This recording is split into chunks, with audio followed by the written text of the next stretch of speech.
coming to you with something exciting. But then, unfortunately, we'll be discussing the troubling turn of events of a young farmer. Let's go for a quick break. We'll be back. Don't go anywhere.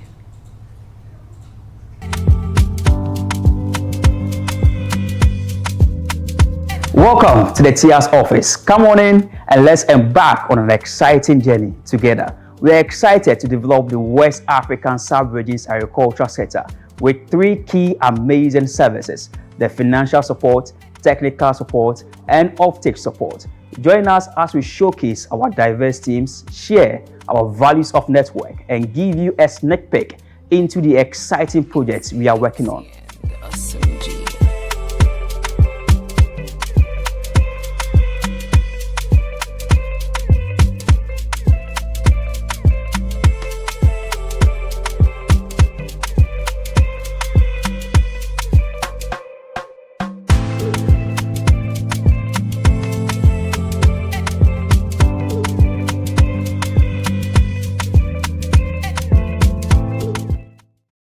Back from the break. Once again, if you just tuned in, this is the Agro Riches podcast with me, Nanamo for you at Angie. And today I'm here with a dear friend of mine, James. How far? There. It's been a while. Yeah, it's been a while. I missed you small. I did too. You know, this guy says he really likes you. Hey. He's been speaking about you all the time, but I think now that I'm here, I have to let you know before we continue with the show. You know? So even though we are here to discuss something important, you are here to still on behalf of it. Love is important. Okay, February is around the corner. As single as I am, I need someone to spread me this Valentine. So that's good. He also has money.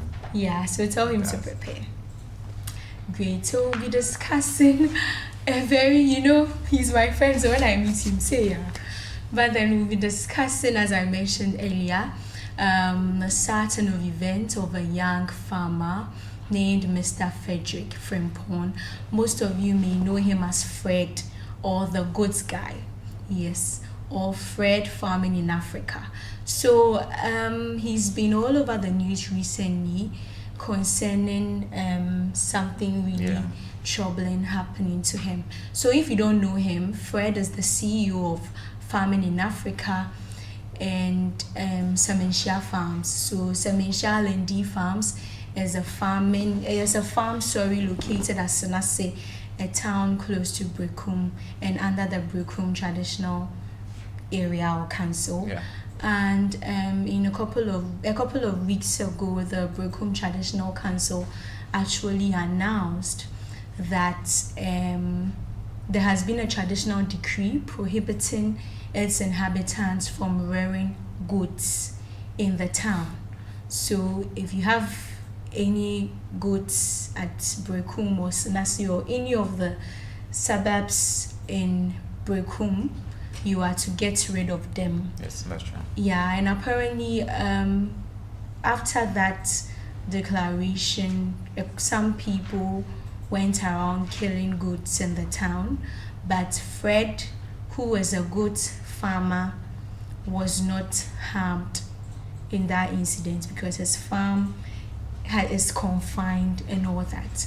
But then following that, he was summoned to the chief's palace and was given 2 weeks to evacuate all his goods from the town. And attempts to try to get the traditional rulers to change their mind has proved futile, and over the weeks he has been trying to petition them to at least extend the 2 weeks deadline, but still to no avail.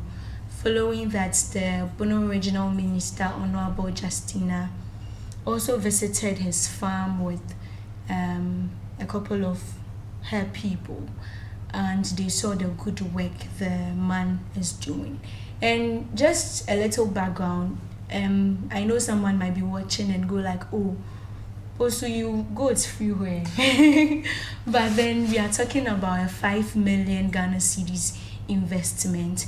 He has a goat feeding factory on the farm that produces what he calls pellets, which is a feed for the goats, and this is something he also sells as well. He has a hay farm which he feeds his people with.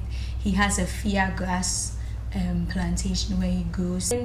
In 2 weeks to evacuate all his goods. He even has goods he has imported from South Africa, boa goods and all that. So it's not just our local arbitrary breeds that we have. This is a serious individual, an agribusiness person who has invested a lot, and unfortunately traditions are coming in the way of his career development.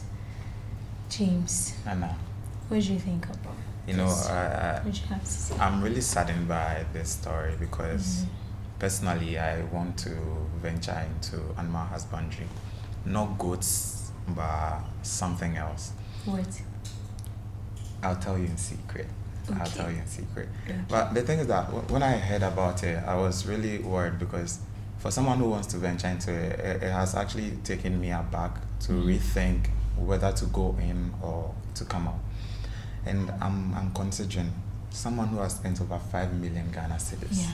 5 years worth of investment. I've seen the infrastructure he's put over there too, and it's not a joke. Yeah. You can see that someone has really sat down and thought, made a plan and decided to do something so big. Yeah. So for taboos to be the reason why someone has to call back all that he's done, we should know that something is afoot. Yeah. And it could be that, well, tradition is going to face development and it's going to be either bad or good. But personally, I would say that he knew, because he mentioned in one of the interviews that growing up, they heard of stories about how goats were not prohibited from exactly. the land. But I also listened to another part where someone said that they went into the town, they asked people, what do you think about the goat issue? And most of them were saying that, oh, if the goats are roaming around, then that's bad, right? Yes. Now, if goats are roaming around and it's bad, what's the problem with Has been his... confined. Exactly. So he actually mentioned that the Brekum chief has passed. So the first announcement was concerning goats who roam in the area, that the phone, because of the funeral, they wouldn't want to see goats. Roaming around. Yeah, so he thought he was safe. That was one. And secondly, about the tradition you are right? talking about. This is actually something we've all been talking about and vouching, that young people should venture into agribusiness. Young people should go into agriculture. And personally, something I always say is that when young people go into agriculture, the kind of development we want actually happens, because look at this young man in the US who relocated to Ghana and saw the need to venture into agribusiness. He came in with all his expertise. He came in with his full knowledge. I don't know what he did in school. I don't think he's related to agriculture. Yeah. We'd never know. I've had a talk with him. He was not related Oh to my God. agriculture. Yes.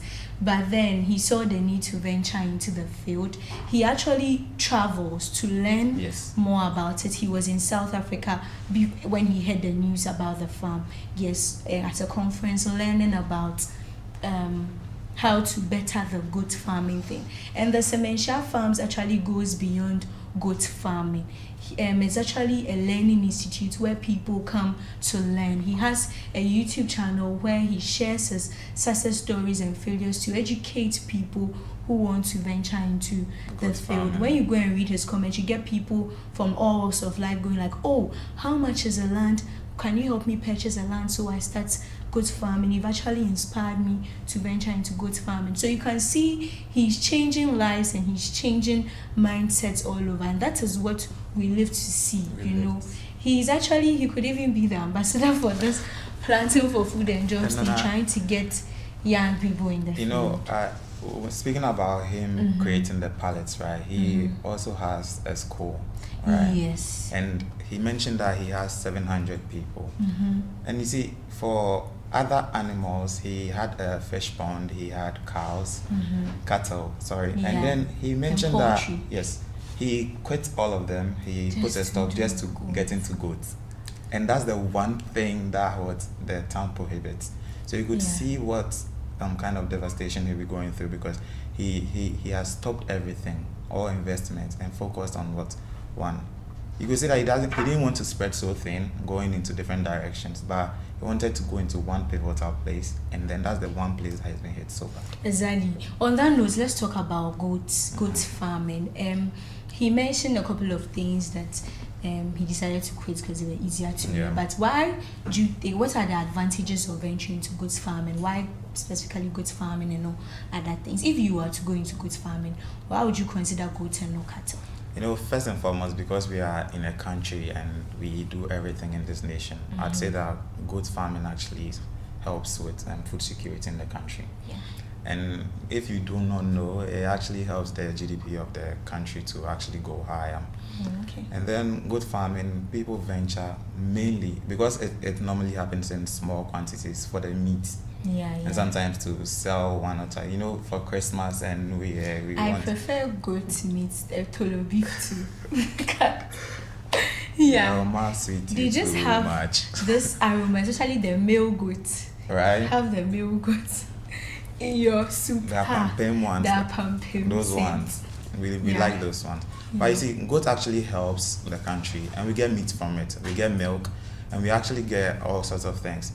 And considering a man who is ready to invest so much, it means that he's willing to actually make the country see what potential there is in goat farming. Yes, he's actually made a lot of people see the potential. He even explained why he quits the cattle, that they consume more feed than the goats. Yes. Goats do not eat much. They can grow. They don't grow. I'm so used to plant video, but then they can live and adapt. They can adapt here. They adapt easily to climate changes and all that. That's how come he's able to import from South Africa to Ghana, and they are able to live nicely. And in going about goat farming too, there's a lot of consideration like the feed and infrastructure and all that. And if you pay attention to it, you notice that it doesn't take a lot. It's actually easy to rear goats as compared to different animals. Yeah. Even though there are other things you need to consider, it makes it easier for one to have, because they're always around us. And the kind of damage they will do is less as compared to other animals like the cattle. Cattle can just go into your farm, destroy a lot of things. But with goats, once you confine them well, like he is doing, it helps to bring a kind of limit to what destruction they do. I'm glad you mentioned the confinements, because I had goats in my house growing up, and the distraction these goats were doing. I actually had one I named 55 because he had she had sideburns and then a beard. Can you imagine? Yeah, let's go for a quick break. We'll be back. I'll tell you the story of 55. Don't go anywhere.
Hello and welcome back from the break. My name is Nanamo Foyua Enchi, and if you just joined, this is the Agro Riches podcast, and we are discussing how a traditional decree or how a taboo is affecting a young man named Fred who owns Sementia Farms, with my very good friend James.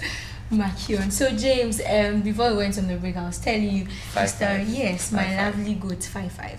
So 5-5 was very, very stubborn and was aside her. She was giving birth to triplets, quadruplets. She was really, really good in that department. You could have made money if you started a farm. I know. Our issue was who was going to take care of it. Because a fine girl like me cannot be sweeping That's the mentality. But I was actually doing that for a while though. Oh, you did? Yes. I know if you kill the goats, the only thing I can do is to kill them. But when you do the meat, makes me a whole fine and do everything fine. I'm a butcher woman sitting here. Journey. Yeah. So aside that, some people now are also rearing goats for dairy. You know, we have goat cheese and goat milk and all that. Now that we are looking at other healthy avenues, so not just for meat, they also have all these things we could cook money from. But let's look at traditions. In Ghana, a lot of things are impeding agricultural development. We have lack of technology and innovation, technical know-how, labor shortages. We young Capital. people do not want to venture into agriculture. Capital, a lot of policies not helping them. Exactly. Funding opportunities are not even there as much and all that. Now there's a new addition, traditions. Whoever thought? Because farming for the longest time has been a part of Ghanaian culture. So for tradition to impede development now is a very, very risky venture to enter. Yes, and a very surprising thing to happen. Now let's look at this taboo.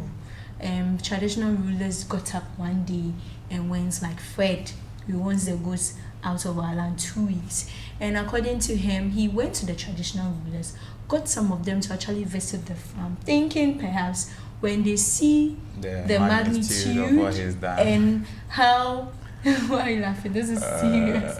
Yeah, and how vast the lives he's impacting, the people he's employed and all that, it could get them to reconsider their decision, or even in the least extend his time to leave the place, right? They came and they were like, yeah, we've seen it all, but out. So tradition. What do you think the effects of tradition would be on development, agricultural development? I like to say this. From when we were children, we had this things going around that on, I think, Tuesdays we don't go to fishing, right? Yeah. And we had, I think, on Wednesdays or so, certain places don't go for hunting. Mm-hmm. So some of these things have lived with us. They've grown with us. And we cannot say we neglect them, because tradition actually helps with community cohesion. So this is what helps with our identity as a people. And where we Africans, I don't want to say blacks, because I hate that word. I'm not African. When you have feeling forms, like especially if it's those apti forms, they are like black, Hispanic. Right. I'm African. So this actually helps with our identity. It builds our communities together. It gives people the chance to know where we are from. But the issue about the goat with Fred, I mentioned earlier that he knew about the goat thing, because he mentioned that when they were growing, it was something that I used to pass through. Oh, we don't like goats in the community. We don't, but everyone had goats. You understand? So it looked like it faded to the background. Yes. So for tradition and development to come into such an intersection and cause a disparity between how well the country can develop and all that, I'll say that I think we need to have a real balance. A balance between what should and what should not be. Sometimes the gods would not understand, but I think if we give them some small libation, they should be able to help us to actually... Yeah, so I think this Brekum issue, one thing they're saying is the gods of the land do not like goats. So, is it Oluwatimi or something? Oluwatimi was the one who wrote, the gods are not The gods are not real. In this... gods this venture, the gods are to be blamed for what is happening, because they are saying they don't want goats. And yes, as you mentioned, the disparity over the years, tradition is good, it's part of our heritage, Yes. it's part of our culture. But when tradition comes between development, or when tradition doesn't really intersect well with development, then we have an issue. Over the years, we've had to change certain things because even though they were part of our beliefs and customs as Ghanaians, they were impeding success and they were impeding development. An example is the trochasy system, Yes. the FGM, female genital mutilation, among other customary or traditions. And as the years passed, we saw the need to change or to divert from these traditions because we're causing more harm than good. Now let's look at Fred's story. Let's weigh it. How much harm is it causing than good in this issue? Personally, I'd say it's causing a lot of harm as compared to good. I don't know how much good it is making, but one thing I'd say for the tradition side is that there are times where we would disrespect or disobey certain rules, and it affects the land as a whole. Because, well, for the sake of those watching, sometimes you watch a Nigerian movie and one person sins, and then the whole community is suffering Calamity. from. You understand? It's very bad. Sometimes then we go for egg of life stories and all of that. Yeah. But I mean, when there's development happening, the guy had 700 students. He was developing pallets from the grass. He was growing his own grass. So this grass, you could see that it was not affected by drought.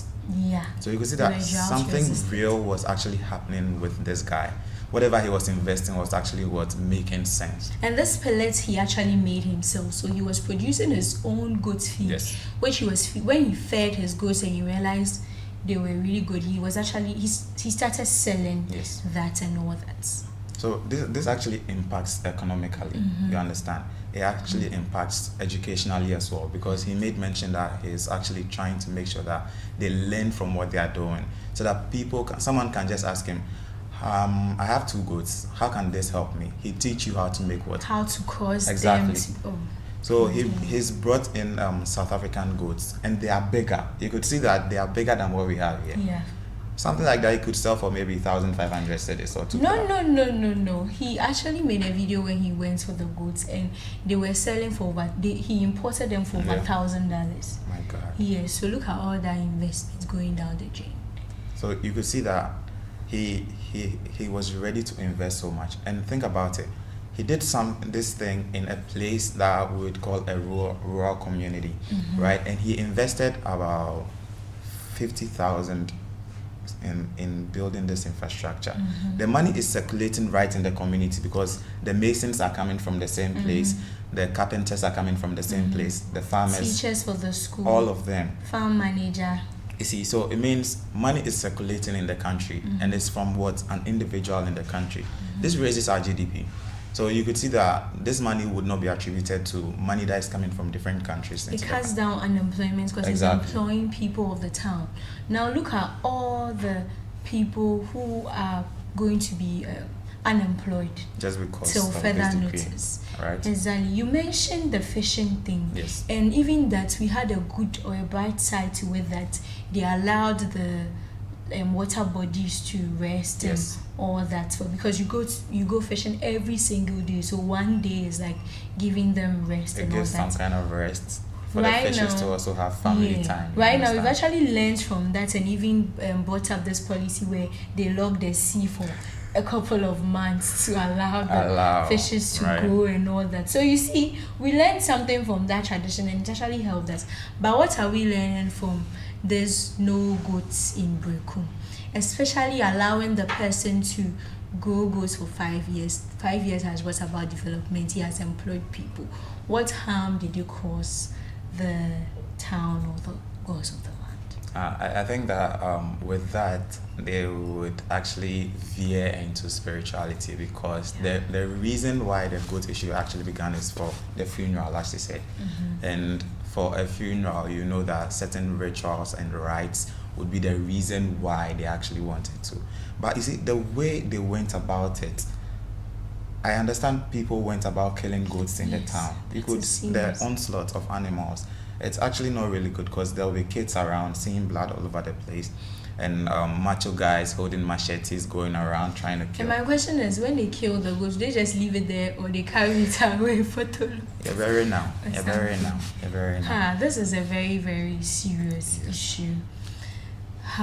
Nana, and I'd like to say something that when you are entering into such an investment or such a farming process, you take certain things into consideration.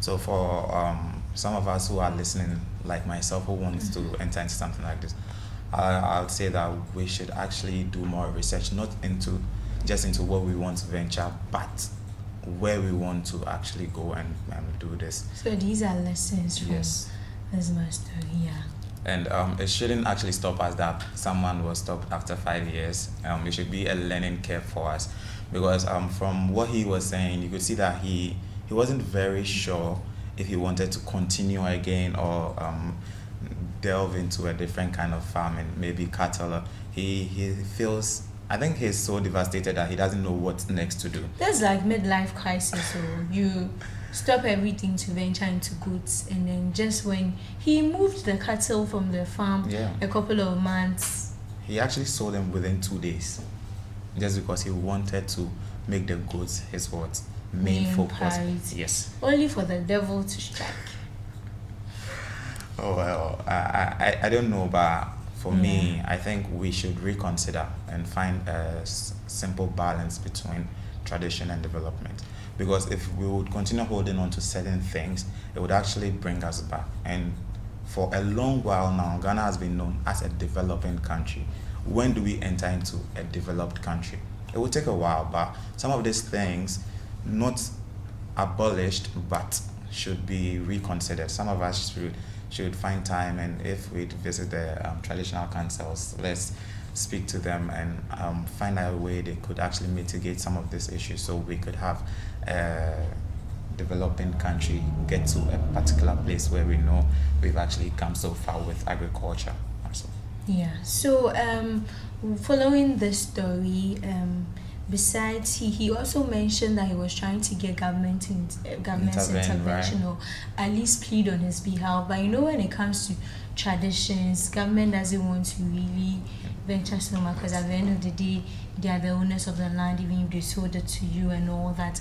But then he's been getting a lot of love on social media from the people who are always inspired by his story. So he's got people from Liberia, Nigeria, and all over the world telling him they have lands ready for him to relocate. They will help him relocate. Someone was like, I because of you, I wanted to venture into go farming. I bought the land, but I've not started yet. So if this is what is happening, you can bring all your goods there. You would have a contract that when you finally get a place, you can come for them back and all that. But most of his infrastructure, as you mentioned, is immovable. Yes. The structures, some of the factory thing he's done like this. The hay farm, you can't move the whole hay farm, the grass and all that. So this is truly devastating. And like you said, yes, moving forward, traditions are meant to be respected. So yes, the young man Fred Frimpong is giving reverence to the rulers and has actually started the moving process. And currently, what he decided to do was to sell the goods. And so far, so good. He's been able to almost, and when I got a rep from his camp, he mentioned that they are almost done with the goods. So if you need a goods now to rear or something, farming in Africa is there for you. And also, as you mentioned, I would plead with Nananom that when it comes to certain traditions and customs, when someone purchases a land, maybe there should be this thing where whoever they purchase from, the person should add customs and traditions of the land to the person, because this is something that was like an unspoken taboo or something in the background. It has just impeded his investment. And it just re-emerged in a couple of years, 5 years. He was allowed to do a smoothie for 5 years, and then just after 5 years, that's so much work gone, that's so much effort, money and investment that we really hope would not go down the drain completely. So a leading member of the NDC, so BBC Africa Pigeon Yeah. actually reported the story. A lot of the media outlets reported the story, and this is also what we yearn to see. Agriculture needs that representation in Ghanaian media, and Agro-Riches, your number one hub of agricultural excellence, has always been doing that over the years. But yes, so I would plead with Nananom, if that could happen, that would actually help so that some of these issues will not happen in the near future, where someone goes 5 years and then this happens. Yes, so reports reaching us is that he's actually bouncing back and he's going to look at all options given him. There are lots of love on the streets for him concerning the story. So I know, Samish, this will not be the end of I don't think this would be the end. And if you're a foreigner listening to this, or a young person trying to venture into agriculture, this should not stop you from doing that. Yes, this should not stop you at all. I know it may be discouraging, but then it shouldn't stop you from venturing the field. Yes, and I would say that since people are willing to give him land and buy the goods, I also need a land. So if you have a land for me, please don't hesitate. Don't hesitate to I'm a reach out youthful to guy who Agro wants to Riches. venture into agri. So don't hesitate to give me your land. I'll make you proud. Invest in me, and you will enjoy in the next 5 to 10 years. Yeah, and our young people, for someone to start farming in 5 years and get be able to achieve what he did, it tells you there's a lot of money in the industry. On that note, if you're a farmer or you're an agribusiness person and you want us to visit your farm or visit your business and shed some light or highlight it for you, Agro-Riches Media is there for you. You can reach us out, or you can reach us on our media platforms at Agro-Riches. Yes, and then we'll get talking. Thank you so much for watching. My name is Nana Moforiwa Enchi. See you next time. Bye.